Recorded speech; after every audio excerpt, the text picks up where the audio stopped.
কাঁঠাল পাড়া দেখতে আমার খুবই ভালো লাগে। আসলে কাঁঠাল খেতেও আমি পছন্দ করি। আজকে বাড়ির গাছের কাঁঠাল পাড়া হয়েছে। গত বছর অল্প স্বল্প কাঁঠাল আসলো, এবছর মাশাআল্লাহ অনেক কাঁঠাল হয়েছে, খুবই মজার কাঁঠাল। হ্যালো, আসসালামু আলাইকুম এভরিওয়ান, ওয়েলকাম জানাচ্ছি আমার এই কিচেনে। কাঁঠাল দেখা তো হয়েছে, এখন রান্না বান্নায় চলে আসলাম। আজকে রান্না হবে মিষ্টি আলুর খাট্টা বা টক। এই রান্নাটা আমি ইদানিং প্রায়ই করছি, বাসায় খুবই পছন্দ করে।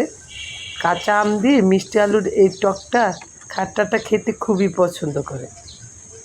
এখানে মিষ্টি আলুগুলি ফালি ফালি করে কেটে তারপর হলুদ মরিচ লবণ দিয়ে সিদ্ধ করে নিয়েছি। প্রথমে আমি টমেটোর পিউরিটা বানিয়ে নিয়েছি। টমেটো সিদ্ধ হওয়ার পর টমেটোর পিউরিটা দিয়ে দিলাম, আর পরিমাণ করে পানি দিয়ে দিলাম। এখন ভালোভাবে বলক উঠিয়ে নিব। ফালি করে রাখা ফ্রিজ থেকে নামিয়ে কাঁচা আমও দিয়ে দিয়েছি। আসলে রসুনের ফোড়ন তো দিতেই হবে, রসুনের ফোড়নও বসিয়ে দিয়েছি।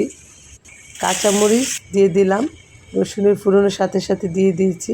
সুন্দর একটা ফ্লেভার আসবে, খেতে ভালো লাগবে। মিষ্টি আলুগুলি অল্প অল্প করে ভেঙে দিয়েছিলাম। অতিরিক্ত ভাঙলে একদম আঠালো হয়ে যায়, খেতে ভালো লাগে না। অতিরিক্ত পাতলাও ভালো লাগে না, অতিরিক্ত ঘনও ভালো লাগে না। আর এদিকে কাঁঠাল বিচির ভর্তাও আমি বানিয়ে নিচ্ছি। খুবই ভালো লাগে এই বিচির ভর্তাটা। এই ভর্তাটা, আজকের ভর্তাটা হচ্ছে টালা ভর্তা, মানে তেলে কাঁঠাল বিচিটা তারপর সব ঘরে সবাই মিলে বেছে তারপরে ভর্তাটা আমি বানিয়ে নিচ্ছি। সরিষার তেল দিলে ভর্তাটা খুবই ভালো লাগে ফ্লেভারটা। এখন রান্না করে নিব নদীর ভাগনা, মানে ভুনা করে নিব। খুবই মজা এই মাছটা। ডিম প্যাট ভর্তি, সবগুলি মাছের ডিম ছিল।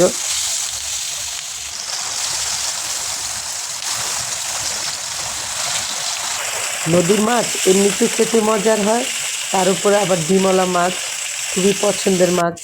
আর এদিকে এই সিজনটা পানি, নদ নদী খাল বিলে তো পানি ভর্তি থাকে, তখন মাছের স্বাদও বেড়ে যায়, খেতে ভালো লাগে। এখনকার ওয়েদারটা খুবই চমৎকার, একটু পরপর বৃষ্টি হচ্ছে আর গাছপালা খুবই সবুজ দেখাচ্ছে, ধুলাবালি মুক্ত। তবে বাংলাদেশের অনেক অঞ্চলই বন্যা দেখা দিয়েছে। দুর্যোগের এই সময় থেকে যেন আল্লাহ আমাদের মুক্ত করে দেন।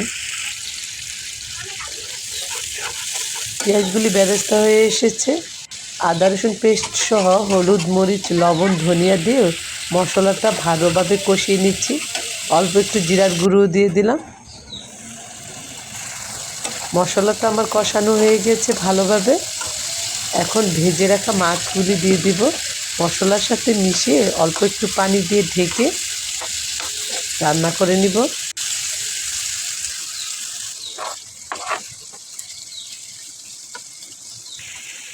এই যে রান্নার শেষের দিকে চুলা আঁচটা কমিয়ে রেখেছি, আস্তে আস্তে করে রান্না করে নিচ্ছি। আর এদিকে শেষ পর্যায়ে কাঁচামরিচও আমি দিয়ে দিয়েছি, যাতে কাঁচামরিচের কালারটাও ঠিক থাকে আর ফ্লেভারটাও ছড়ায়। এই যে সবগুলি মাছই ডিম ভর্তি, পেট ভর্তি ডিম। সবাই ভালো থাকবেন, আল্লাহ হাফেজ।